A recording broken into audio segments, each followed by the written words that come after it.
Tunku Ismail kembali dibuat marak dan bertindak tegas selepas bekas pemain skuad negara Datuk Santokh Singh yang menyifatkan barisan pemain warisan baru masih berada pada tahap biasa-biasa sahaja.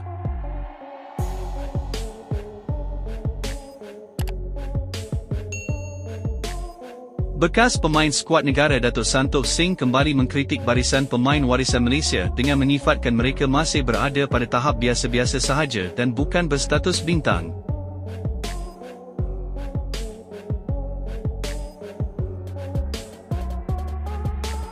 Santokh Singh juga menyatakan bahawa dari segi koordinasi permainan skuad Harimau Malaya kendalian Peter Klamovski kelihatan tidak konsisten dan kurang kemas apabila berdepan tekanan pasukan lawan.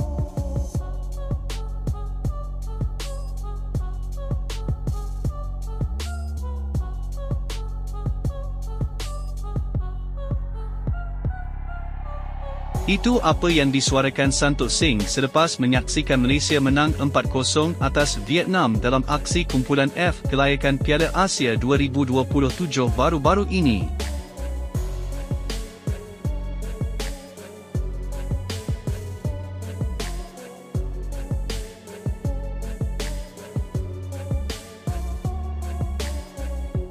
Pemain warisan baharu Malaysia tidak jauh lebih baik berbanding pemain domestik. Mereka masih belum berada di tahap superstar bola sepak dunia, jadi mereka bukanlah jenis pemain yang mudah bermain dengan baik di mana sahaja mereka pergi. Mereka memerlukan masa untuk adaptasi, ujar Santokh Singh.